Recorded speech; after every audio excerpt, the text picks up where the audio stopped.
I think, it's really hard to tell. Like if we're talking over the next, what does it look like over the next year or two? Um, I think we're due for a pullback. But when, and that is quite hard to time, I think.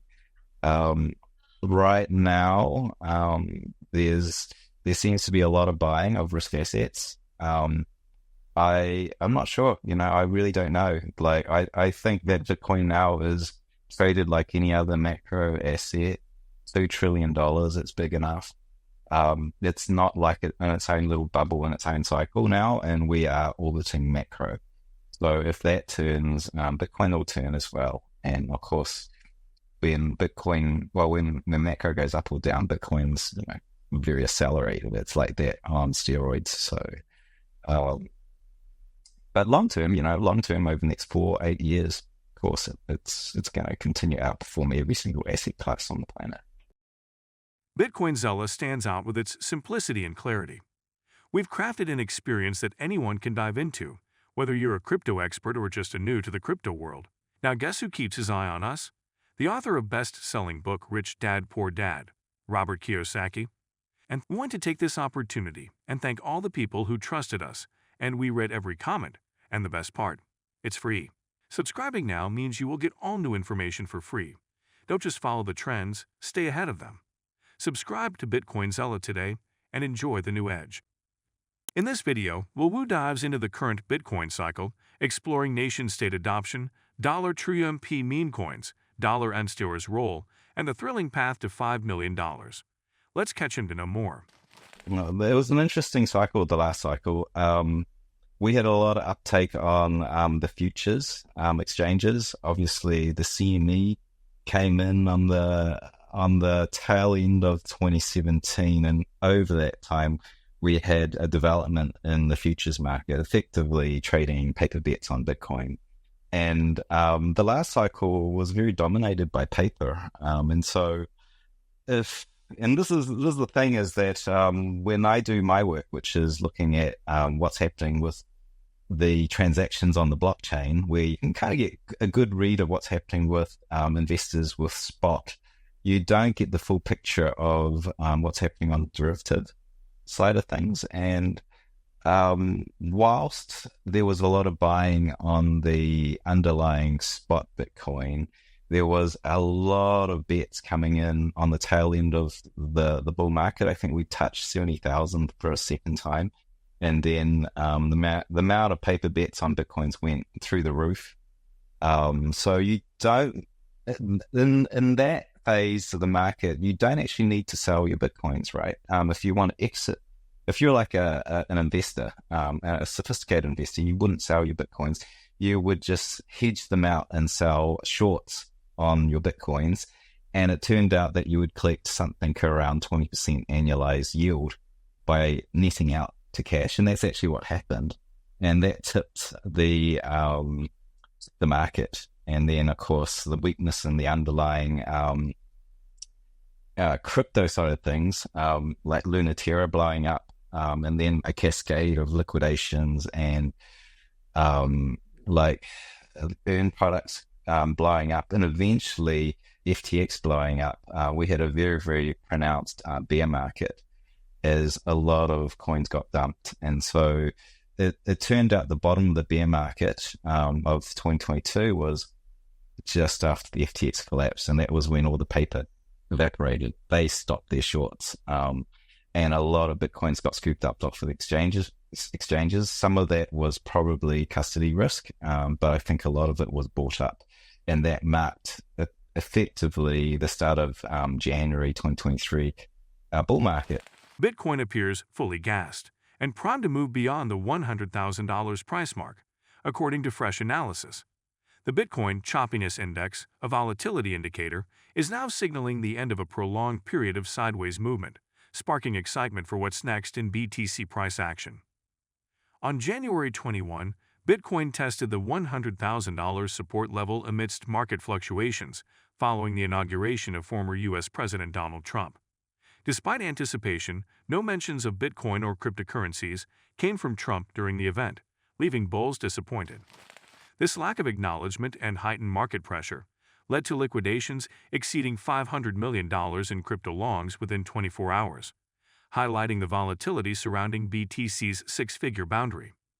Traders now expect another sweep of liquidity, with potential moves to the mid to high $90,000 range. Analysts like Crypto Chase predict a bounce from the $99,500 level or a possible dip to $97,000 before regaining upward momentum. However, should Bitcoin linger below $96,000, long-term bullish scenarios may face reassessment. The December trading range continues to guide market sentiment, with traders observing key levels at $90,000 and $108,000 as defining boundaries. Acceptance beyond either side could mark the beginning of a new trend, keeping both bulls and bears speculating.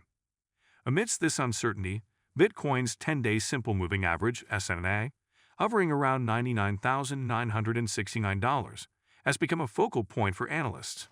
As Matthew Hyland notes, the cryptocurrency must decide whether to break higher or slip below this critical level by Friday, underscoring the significance of short-term movements.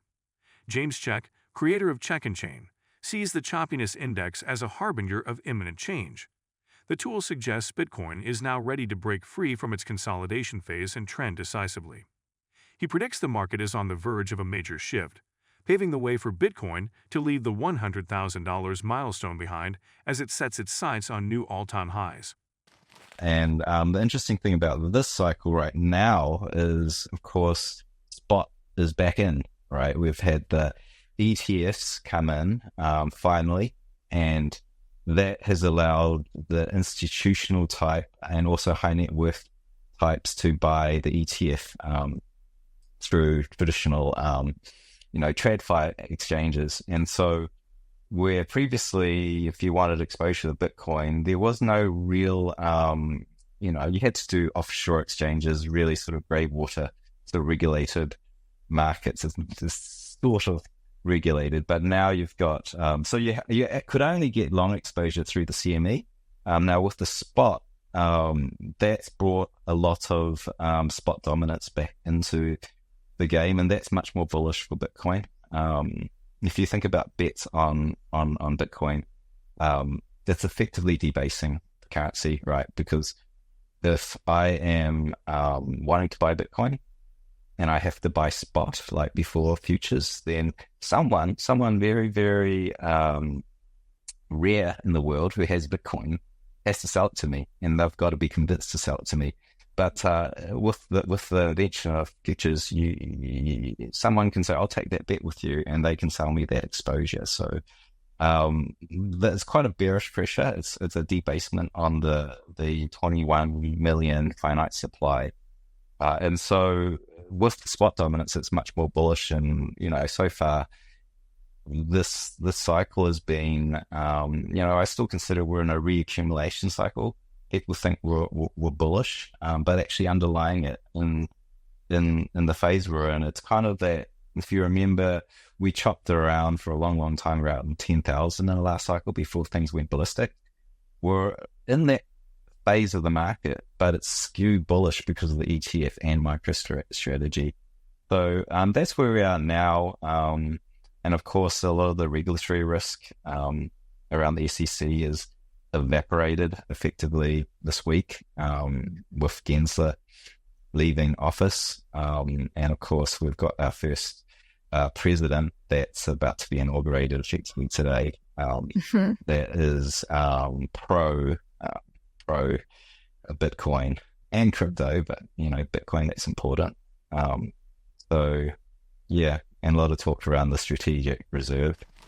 MicroStrategy's stock took a 2.35% hit in overnight trading following Donald Trump's inauguration speech, which notably omitted any reference to cryptocurrencies.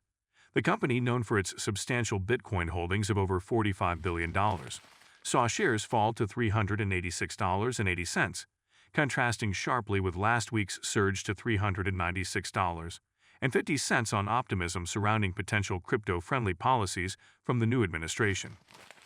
Michael Saylor, the company's executive chairman, attended a crypto ball last week, sparking speculation about regulatory support for digital assets. However, Trump's focus on a golden age of America and traditional investments, particularly gold, left the crypto market reeling. Bitcoin itself dropped from $106,000 to $101,775 as market sentiment turned bearish. Adding to the uncertainty, Trump named Mark Oida as acting chair of the U.S. Securities and Exchange Commission, replacing crypto critic Gary Gensler. These developments have left traders questioning the immediate future of digital assets and MicroStrategy's strategy in the evolving regulatory landscape. If you have been watching so far, thank you so much for watching, and do not forget to subscribe to Bitcoin Zella for daily news all for free. That's all for today's video. Until next time, and do not forget to subscribe to Bitcoin Zella. The most important news will reach your inbox on a daily basis and for free. I do not know why you have not subscribed yet. If you like the video, give it a thumbs up and subscribe for more daily updates. Remember, knowledge is power, and we're here to empower you on your financial journey. Until next time, happy investing.